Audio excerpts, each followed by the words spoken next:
Makanya sholat itu memang betul-betul ya tawajuh ilallah, betul-betul tawajuh ilallah itu maksudnya kita sedang menghadap Tuhan waktu itu. Sedang menghadap Tuhan. Maka hendaknya ketika sholat itu merasa dilihat oleh Allah. Tapi jangan hanya sholat toh. Saat ini pun Anda dilihat oleh Tuhan. Dilihat oleh Allah. Ngerasa dilihat oleh Allah. Saya sering cerita. Yang cerita itu sejatinya saya ingin menunjukkan kepada kamu, kita dimanapun itu dilihat oleh Allah. Saya sering cerita tentang apa? Santri senior dan santri junior. Santri senior yang baru masuk ke pondok pesantren, dia disayang sekali oleh kiainya. Santri senior iri. Iri itu apa? Ya iri. Kenapa santri junior yang disayang dan diperhatikan oleh yai, namanya selalu dipanggil, yang diceritakan dia setiap kali ngaji. Kok nggak santri senior? Padahal santri senior secara logika, data, dan lain sebagainya, itu banyak mengabdi kepada kiai, karena sudah lama di pondok. Akhirnya, jenenge santri-santri senior ini kritis dan juga ingin tahu kenapa yai begitu. Akhirnya mereka sowan bareng-bareng, tanya tentang itu. Tanya tentang itu, kemudian yai nggak jawab. Jadi ketika ditanya yai, kenapa kok si fulan ini, santri junior ini, jenengan sayang, jenengan selalu perhatikan, jenengan selalu bangga-banggakan ketika ngaji. Kok kami tidak? Padahal kami lebih dulu mondoknya, lebih taat. Ketika mondok, lebih taat ketika menjalankan perintah jenengan. Nah itu katanya. Orang itu biasanya kalau sudah melakukan sesuatu, itu ngerasa sudah melakukan sesuatu. Kalau orang sudah melakukan sesuatu kemudian ngerasa melakukan sesuatu, berarti belum ikhlas. Paham maksud saya? Iso ngaji kaya ngene iki. Nek ngaku-ngaku iso ngaji kaya ngene iki dan mengaku bahwa dirinya iso ngaji, masih belum ikhlas. Jadi kalau sudah beramal yang ikhlas itu, kalau sudah beramal nggak usah dipikir-pikir lagi, punya amal atau tidak. Tapi dia terus melakukan amal. Nah, santri senior tadi begitu. Dia tanya, dia ungkap apa yang dia lakukan untuk kiai selama mondok di pesantren. Kiai nggak jawab tuh tadi. Kiai hanya ngomong, besok jam 8 pagi, semuanya bawa peso ke sini semua. Bilangin juga tuh santri junior yang kamu anggap, yang kamu rasani atau yang kamu ireni itu. Suruh juga bawa pisau. Ya kan?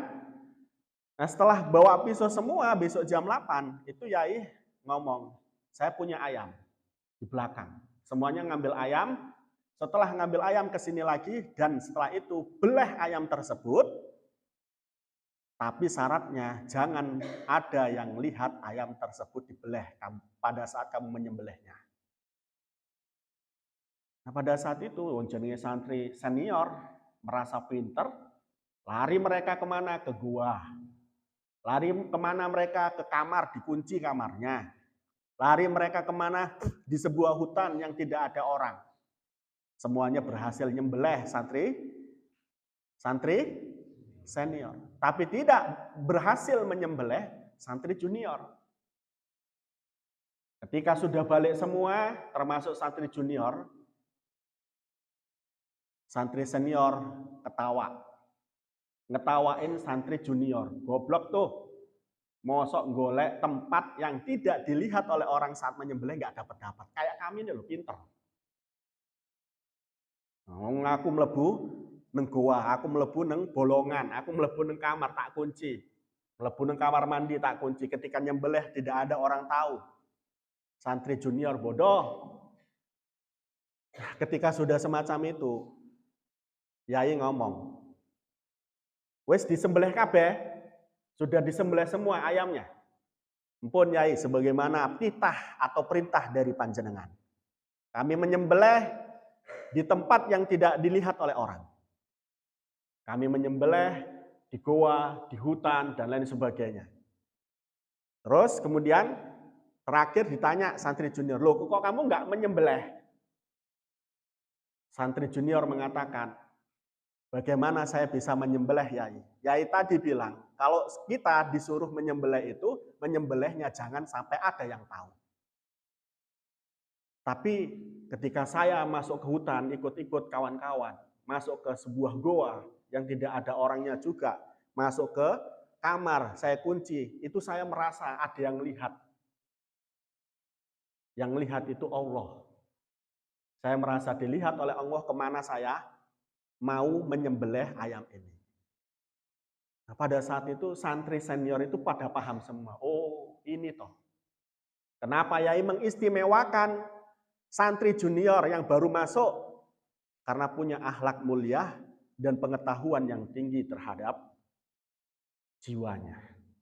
Jadi dia mengetahui bahwa ketika dia menyembelih itu dia selalu diawasi. Ketakwaannya inilah yang kemudian membuat Yai itu sayang kepada santri junior. Itu begitu. Nah, ini yang kemudian harus ditanamkan dalam hati. Kemanapun kita merasa selalu dilihat oleh Allah. Sehingga akan melakukan kemaksiatan nggak jadi. Sehingga ketika akan melakukan kemungkaran nggak jadi, kekejian juga nggak jadi. Itu harapannya begitu. Saya sering cerita tentang siapa? Tentang seorang Syabul Miski. Ya enggak? Bagaimana ceritanya? Kamu sudah tahu. Dia masuk di dalam kamar. Dia nggak mau melayani perempuan itu. Kenapa? Ana akhafullah. Saya takut kepada Allah. Oke, kamar itu kamu kunci, tidak ada yang melihat. Tapi saya merasa dilihat oleh Allah. Akhirnya bagaimana? Ketika diminta untuk melayani perempuan tersebut, dia nggak mau. Ana akhafullah. Justru kemudian dia mengatakan, saya tak izin dulu ke kamar mandi. Saya tak berak dulu. Nanti kan mainnya enak, kan gitu kan? Nah, ternyata dia setelah berak, setelah itu, setelah beol, setelah ngising, nah, itu nya atau kotorannya dilumurkan ke seluruh badannya. Kemudian setelah itu dia buka pintunya, balik lagi ke kamar perempuan. Di kamar perempuan tersebut, loh, ini sopo kok telek tok ini. Akhirnya nggak nafsu juga perempuan itu. Nah, terus kemudian diusir. Diusir dalam keadaan badannya dilumuri kotoran. Dia lari dari tempat perempuan tersebut sampai ke rumahnya. Ya bagaimana tidak bau? Di jalan itu semuanya tutup hidung. Karena seolah-olah ada something berjalan. Kenapa bau kotorannya itu? Nah, sehingga pada saat itu orang semuanya melihat dia, kemudian mengejek dia. Tapi dia tetap jalan sampai ke rumah, mandi.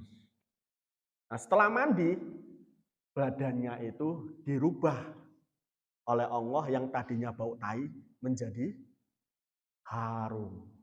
100 meter sabul miski itu ada. Jadi sabul miski itu, sabun itu adalah bukan sabun, bukan. Sabun itu adalah pemuda. Al-miski yang berbau minyak misik. 100 meter lelaki itu ada. Itu ciuman wangi, bau wanginya itu tercium ke orang-orang di sekitarnya. Sebab apa tadi?